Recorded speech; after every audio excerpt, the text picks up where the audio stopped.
इस देश के अंदर टू नेशन थ्योरी देने वाला सावरकर था। इस देश के टुकड़े करवाने वाला सावरकर था। कि ये मात्र यात्रा नहीं है, मात्र जागृति के लिए नहीं है, ये किसान आंदोलन है।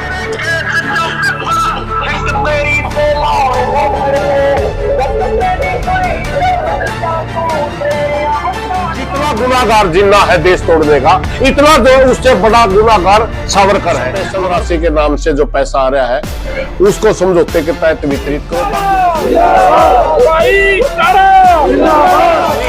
पढ़ाओ, अगर सरकार करवाना चाहेगी तो हो जाएगा, हमारी अभी तक नियत नहीं है। इनका राष्ट्रवाद है, थोथा इनकी भारत माता की जय, धर्म की जात की ऐसी फीम खिलावे है। इन लोगों का यूनिवर्सिटीज के ऊपर कब्जा कर लिया, सारे आरएसएस के बीसी बैठे संप्रदाय के बड़े अच्छे बाबे के डेरे आते उन पे आरएसएस के बिठा दी। इन्होंने तो नाश कर दिया देश का। हमारा तो ये मेरा नहीं कड़े तो लिया इसी कल्चर जो हमारा गले फेटे नहीं बैठ दी।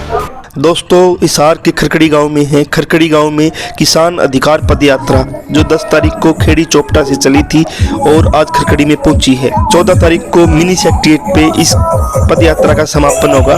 अपनी अपनी अलग अलग मांगों को लेकर, अलग अलग मुद्दों को लेकर ये पद यात्रा अलग अलग गाँव में होते हुए हिसार के मिनी सेक्रेटेरिएट लघु सचिवालय पे पहुंचेगी और डीसी से बातचीत करेगी। तो किसान नेता सुरेश कोत के नेतृत्व में ये पद यात्रा चली हुई है। उन्हीं से हम एक बार बातचीत करते हैं कि उनके मुख्य एजेंडे में क्या क्या बातचीत। कि हम खेड़ी चोपटा से चल रहे थे और हमारा 5 दिन का प्रोग्राम है। हम 14 तारीख को सेक्रेटेरिएट पहुंचेंगे। ये सच्चाई है कि ये मात्र यात्रा नहीं है, मात्र जागृति के लिए नहीं है, ये किसान आंदोलन है।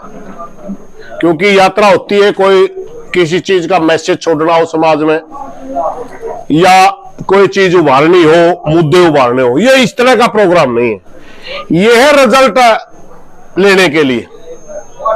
इसका मुद्दा है सबसे पहले खेड़ी उप तहसील के किसानों का स्पेशल राशि के नाम से जो पैसा आ रहा है उसको समझौते के तहत वितरित करो। बाकी दूसरी तहसीलों का भी जो मुआवजा है उसका जल्दी बंटवारा करो।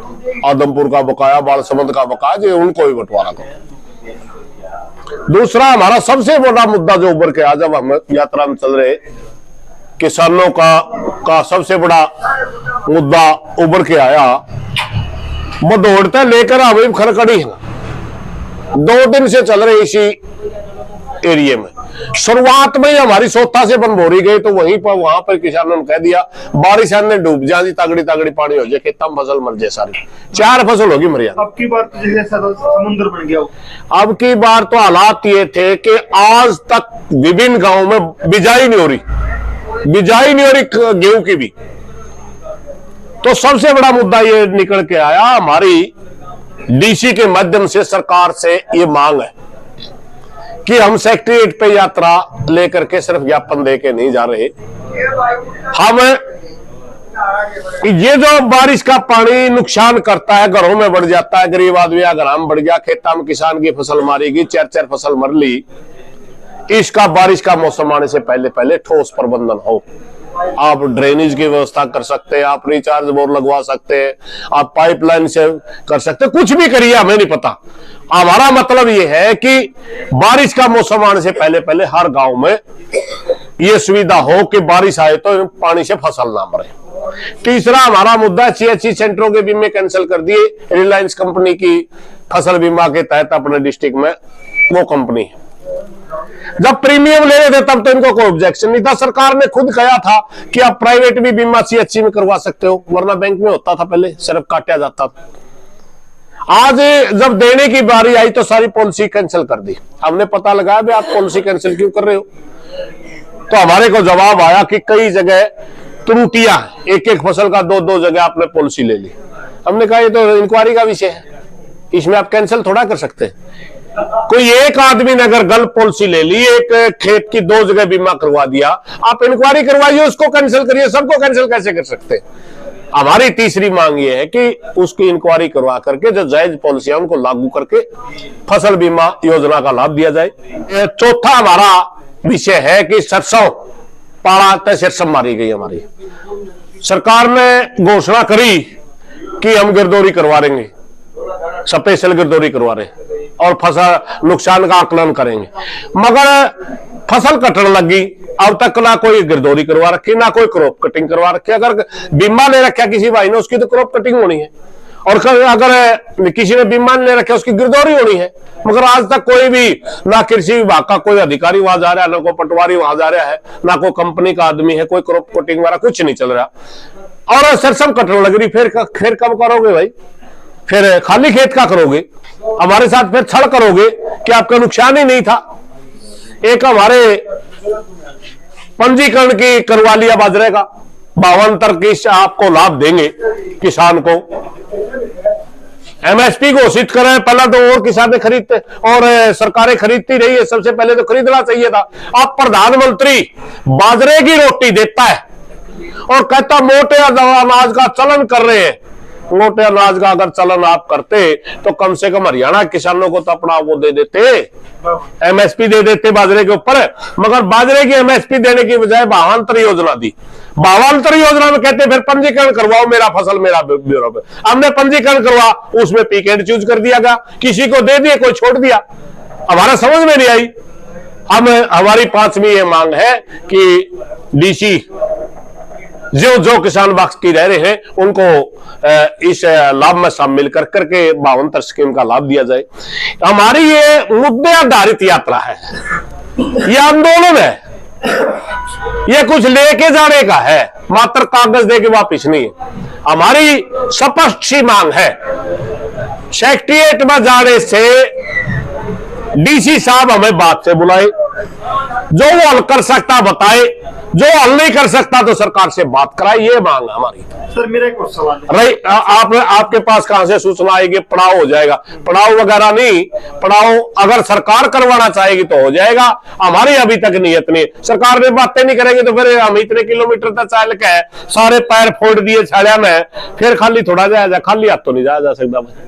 सर मेरा एक और सवाल है कि मुआवजे की जब किसान मांग करता, जैसे बारिश आ गई ज्यादा या पाला पड़ गया, खासकर बारिश में वो फसल खराब हुई, उसकी मुआवजे की मांग करता, लेकिन उसका ट्यूबवेल खराब हो गया, उसका जो खेत में कमरा है वो खराब हो गया, या उसके जो दूसरे तीसरे औजार खराब हो गए, तो ऐसी मांग क्यों नहीं बढ़ पाती किसानों की कि उनका भी मूल्यांकन करके उनको मुआवजा दिया जाए? हम मांग करते हैं मगर दी नहीं जाती। ये एक मुश्त एक हमारे साथ छड़ किया हुआ बड़ी प्राकृतिक आपदा, जिसमें वर्ल्ड बैंक का पैसा अंधा हो, जैसे पूरा एरिया फ्लड में डूब गया, उसमें एक स्पेशल प्रावधान है। पिछले दौरान जब ये पानी चढ़ा, हमने राखी के अंदर रैली करी थी और उसका हमारा स्पेशल मुद्दा था। ये हमने मांगा था, स्पेशल मुद्दा था, वे हमारे टेबल्स डूब गए, हमारे कोठे डूब गए, आप इनका आंकलन करवा के दीजिए। उस समय से हमारे को मैसेज था, हाँ इसका भी कुछ न कुछ प्रावधान करेंगे, मगर गया रद्दी के खाते में सारा, किसी ने कुछ नहीं देना ना लेना, लेना ना देना। उनके फॉर्म भी बनवाए थे, हमारा फोटो भी लिए थे, रिकॉर्ड भी इकट्ठा करवाया था, मगर कोई लेना देना नहीं। सर इसके साथ में एक और है कि जब जिस अभी गाँव का आप दौरा कर रहे हो, यात्रा गाँव से होती हुई जा रही है, गाँव में भी पानी जो भरा, तालाब के आसपास मजदूरों के मकान होते हैं, उनमें बड़ा नुकसान हुआ, खासकर राजली में, भदौड़ में और इन गाँव में। तो उनको भी कहीं ना कहीं एक मैसेज की मजदूर को भी वो मुआवजा मिले, या फसल खराब हो जाती है तो मजदूर की दिहाड़ी जो उसमें लगनी थी वो नुकसान हुआ तो उसको कुछ मुआवजा मिले, ऐसी कोई आपकी मांग हो जिससे मजदूर किसान एकता धरातल पे दिखे। वो आपकी बात जायज है, मगर आज हमारी इन मांगों में नहीं है। कारण क्या है कि हम पानी का ठोस प्रबंधन मांग रहे हैं। हम चाहते ही नहीं किसी मजदूर का घर में पानी पड़े, समझे ना, किसी किसान की फसल मरे, मजदूर का घर में पानी पड़े। हाँ, पिछले थोथे जो वादे किए इन्होंने, हमने उस समय खेड़ी में जब पंचायत करी, उस मौके जहां हमने ट्यूबवेल्स के लिए पैसा मांगा था, उस मौके हमने ये भी कहा था, वहां एसडीएम साहब बुला करके स्टेज के ऊपर, मैं कम से कम गरीब को दाल रोटी तो दे दो। हमारे तो कागजा में जाओ तमें फोटो तरवा लिए टिवला के, अरे गरीबा के घर तो डूबे दिखने लग रहे होंगे तने। जिन गरीबा का पानी भर गया, दिहाड़ी उसने मिल नहीं रही, कम से कम इन्हें दाल रोटी तो दे दो, भूखे नहीं मरे। इनके बर्तन कपड़े दे दो। उस मौका हमने मांग करी थी, कुछ सहायता उस मौके दी भी थी। कुछ सहायता के वो किसानों ने ही मांगी थी, मजदूर भाई तो थे भी नहीं। आप कुछ सहायता, अच्छा कुछ किसानों ने भी इकट्ठी कर करके उन भाइयों की मदद करी थी कुछ गाँव में। सर मेरा आखिरी सवाल ये है कि जिस प्रकार से आंदोलन है कि बहुत बड़ा खेड़ी के अंदर आंदोलन हुआ, इतना लंबा तहसील के ताला लगा के रखा, फिर आदमपुर में हुआ, बारासमंद में हुआ, और बड़ी रैलियां भी आपने नारनौंद के अंदर की, जिसके अंदर दुष्यंत चौटाला मुख्यमंत्री को अपनी रैली रद्द करनी पड़ी किसानों से डरते हुए। लेकिन फिर भी सरकार लगातार तानाशाही रवैया अपनाए हुए है। आप लोगों की यात्रा चली हुई उधर से, वो भी एक तानाशाही रवैया अपनाए हुए हैं। मुआवजा नहीं दिया जा रहा है घोषणा करने के बाद भी, या एयरपोर्ट का रास्ता रोकना किसान गांव का, या दूसरे तीसरे मामले है, हाईवे निकाले जा रहे हैं, गांव के रास्ते रोके जा रहे हैं। क्या संदेश देना चाहोगे सरकार को कि किसान मजदूर की कितनी परीक्षा ले? वो देखिए, ये देश के अंदर कंपनी राज स्थापित करना चाहते हैं। ये नारा लगाते हैं गरीब का और फायदा पहुंचाते हैं चंद पूंजीपति घरानों को। ये बिल्कुल नंगे हो चुके हैं मोदी जी इस मामले में, बिल्कुल एक या दो घराने को। अभी अडानी का इंसिडेंट देखा आपने, सारा पैसा LIC सरकार की कंपनी है, SBI सरकार का बैंक है, जो सरकार की एजेंसी है, वित्त मंत्रालय के निर्देश से सारा पैसा अडानी को लगवा दिया, सारे मेन टेंडर अडानी के लगवा दिए। जहां प्रधानमंत्री जी विदेश में यात्रा करते हैं, अडानी उस जहाज में शामिल होता है, और अगर उस देश के साथ कोई समझौता होता है, कोई कॉन्ट्रैक्ट मिलता है, तो वो अडानी के दिलवाते हैं। ये सारा नंगा हो चुका खेल है। इस सारे खेल में ये नारा लगाते थोथा इनका राष्ट्रवाद है, थोथा इनकी भारत माता की जय है। ये राष्ट्रवाद के नाम पर देश को गुमराह कर रहे हैं और जातिवाद फैलाते हैं। बिल्कुल इनका एक सूत्रीय एजेंडा है, गरीब जनता का खून चूसो और बड़े एक दो घरानों को लाभ पहुंचाओ। इसके सिवा इनके पास कोई सिस्टम नहीं है। इस देश के अंदर ये कंपनी राज लाना चाहते हैं। हम तो मेहनत कर रहे हैं, भाईचारा साथ देगा तो कंपनी राज हम लागू नहीं होने देंगे। रही बात गांव का रास्ता रोक दिया गया, क्या ऐसा आपने देखा है? ऐसा आपने देखा है?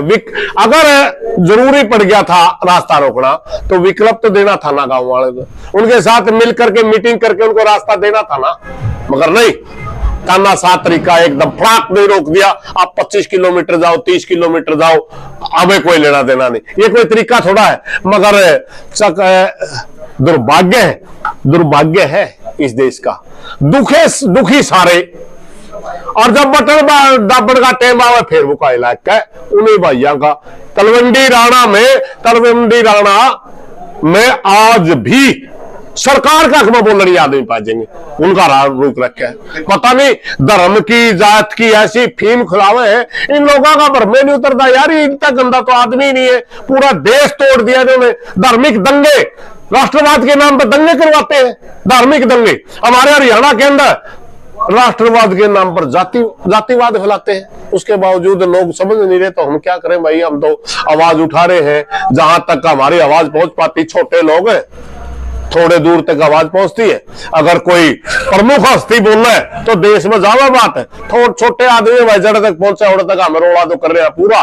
बाकी भाईचारा की मर्जी, जब भाईचारा मदद कर दे फिर तो इनका एजेंडा का तो हमने पता है, एजेंडा बहुत खतरनाक है। ये एक छोटी बात बताना चाहूंगा, वो बहुत बड़ी बात है। इस देश के अंदर 2 नेशन थ्योरी देने वाला सावरकर था, इस देश के टुकड़े करवाने वाला सावरकर था। वो उसके विचारों से RSS पैदा हुई। इस देश के अंदर जितना गुनाहगार जिन्ना है देश तोड़ने का, इतना जो उससे बड़ा गुनाहगार सावरकर है। मगर उसके बावजूद भगत सिंह को, सर छोटू राम को, अम्बेडकर की बजाय आज ये अडगवार का इतिहास पढ़ाते हैं। हमने बताया ना सर, यहाँ बेरा है भाईचारा ने बतावा बतेरी, हाँ, मगर इनकी वह राज का चमक में आएगा, इनकी गणी मान्यता तो हमें कर भी क्या सकते हैं। सर मैं एक और पूछना चाहता हूँ, जिस प्रकार से आंदोलन, किसान आंदोलन उस टाइम भी जातीय फैलाने के लिए सरकार ने कंडे अपनाई, और कहीं न कहीं वो दिख भी रहा था कि गैर जाट जातियां जो किसान थे वो उसमें शामिल नहीं हो पाई। नंबर उनका भी आ रहा है, कभी वो अग्निवीर में आया है, कभी अभी ये जो एयरपोर्ट का रास्ता रोकने वाला मसला है इसमें आया है। तो उन सबको क्या संदेश देना चाहोगे कि लड़ने वाले लोगों को सरकार के खिलाफ इकट्ठा कैसे होना चाहिए? एक नारा, ये जहां इकट्ठे होते हैं सबसे पहले तो लगाते भारत माता की जय। सबसे पहले मगर सच्चाई में भारत माता की भी बेइज्जती कर दी इन लोगों ने। हम भारत माता की मूर्ति बनाते थे, एक कल्पना करता था जर्नल हिंदू कि हम भारत माता को देवी की तरह मानेंगे, शेर पे बिठा के उसके हाथ में तिरंगा देते थे। हमारा तो तिरंगा ही खोज लिया तो आरएसएस का झंडा देते हैं भारत माता को भी, पहली बात। दूसरी बात रही, हम जब इनको बताते थे बहुत खतरनाक लोग हैं, हमारे गरीब भाइयों का तबका, हमारा कर्मचारी भाई, आपको पता क्या कहता था? मोदी है तो मुमकिन है, ये कहता था। मोदी और आज हम पूछा क्यों हुआ भाई, मेरी भी बारी आली। आज नौकरी सारा युवा इनने बेरोजगार कर दिया, आज किसान इनने मार दिया, मजदूर के जितने अधिकार थे वो इनने खोस लिए, किसान तो खड़ा हो गया वरना गुलाम बना दिया था। मनरेगा का बजट भी आता है, मनरेगा का बजट पिछली से पिछली साल 90,000 करोड़ था, 90 से 75,000 करोड़ पहले इनका 60,000 करोड़ कर दिया। आवंटित कहां करना था इनने। रही बात कर्मचारियों की, हर रोज छटनियां हो रही हैं, हर रोज कंपनियां बंद हो रही हैं देश के अंदर, एक ही पूंजीपति की कंपनी बढ़ रही, सारी कंपनी दिवालिया कर दी। ये मजदूर भाई सारे मोदी आगे भी मोदी, पाछे भी मोदी। कोरोना जब आया 700 मजदूर रोडों के ऊपर भूखे तिसाए मर गए, पैदल 1500 किलोमीटर पैदल चलने, कोई पानी पीने नहीं पाया। और फिर भी मोदी है तो भाई अचंभा इस देश का। ये इन्होंने मानसिक तौर पर गुलाम बनाने के लिए सारी यूनिवर्सिटीज के ऊपर कब्जा कर लिया, सारे आरएसएस के वीसी बैठे। हमारा नाथ संप्रदाय के बड़े अच्छे बाबे के डेरे आते उन पे आरएसएस के बिठा दिए। हमारा जो और मंदिर होया करते गामा में उन पे हमारे जनरल पंडित पूजा पाठ कराया कर दे, सूत्र राम राम बोलिया कर दे, और आरएसएस के बिठा दिए। इनने तो नाश कर दिया ना देश का। हमारा तो यो मेरा नहीं खड़े तो लिया इसी कल्चर जो हमारा गले फेटे नहीं बैठ दी। तो कैसे बचा होगा सर? आपसे उम्मीद की जा सकती है कि भविष्य में किसान जिस प्रकार से भविष्य में रैली भी करने जा रहे हैं, पीछे भी लड़े हैं भाई, हम तो लड़ लगे पाएगा मजदूर किसान एकता बना पाएगा? हम लोग मजदूर भाइयों से प्रार्थना करते हैं भाई, आज नहीं संभले तो कभी संभलने का मौका नहीं मिलेगा। उसके बाद फिर सालों तक गुलामी भोगते रही हो, कोई फायदा नहीं उस बात का। आपको अम्बेडकर एक विचार दे गया था, संगठित रहो, शिक्षित बनो, एक विचार दे गया था। अगर हजारों साल तक मजदूर वर्ग ने गुलामी करी, उसका सबसे बड़ा कारण धार्मिक गुलामी थी। छोटू राम ने स्कूल क्यों खुलवाए थे? उसने ही बताया गया था कि अगर किसान का सबसे बड़ा कोई दुश्मन है तो वो मंडी फंडी है, जो फंड करके जातिवाद फैलाता है, जो मंडी में बैठ करके किसान को लूटता है। भाई वो खुला बोल के गए, जो उनकी आज भी बात नहीं मानते इस शिक्षित समाज में भी, आज भी अगर उनके विचारों पर नहीं चलते तो वह दुर्भाग्य है इस समाज का। हम क्या कर सकते हैं? इतने बड़े बड़े महापुरुषों का विचार जो दे रखा है, हम तो उसकी लाइन पर चल रहे हैं, कै दिन चला जाओगा परमात्मा जाने। अगर बूढ़े भी हो गए, पैरपुर भी जवाब देने लग गया, 30-32 1988 में जाने लग गया था मैं सबसे पहले रैली में, 1988 में गया था वोट क्लब में। 30-32 साल हो गए, 33-34 साल हो गए भाई। 5-4 साल और डफली बजा लेंगे, भाईचारा मानने का ठीक है, नहीं वह और भाई बजा लेगा भी। हम तो उम्मीद करा कि आगे समझे तो बढ़िया, क्योंकि आरएसएस अपना पहला अनुभव नहीं था, इसलिए लोगों ने मान ली। अपना कल्चर गले फिट नहीं बैठते हैं कहीं पर भी फिट। आरएसएस एक जातिवादी संगठन है, और जातिवादी भी उनका मारे पिंड तक हमें बड़ा सम्मान करा। मारे तो बामना नहीं, बामन को नहीं मानते, वो जो सब है धार्मिक जाति मानी जाती है हरियाणा में। वो तो मेरा नहीं के पद ले रहे, एक चित पावन बामन केस आओ मामे देखा नहीं। मारे तो ये गोड बामन कौशल कोशक ये गोत देखे भारद्वाज, और ये गोत देखे मारे बामना के, तो ये मारे गले खेती करे हैं, मारा सिस्टम है, मारे गल रहो बेचारे। मामने तो कभी सिस्टम नहीं देखा। बिरनिक चित पावन क्यों है? मामने मारे बामन भी पूछ लिया चित पावन के, इनने भी नहीं मेरा बिला जी बेरानी केस होता ही बेरानी कड़त लिया है, मारा पैंडा नहीं छोड़ रहे, हमारा तो नाश कर दिया समाज का, जातिवाद फैला दिया सारा।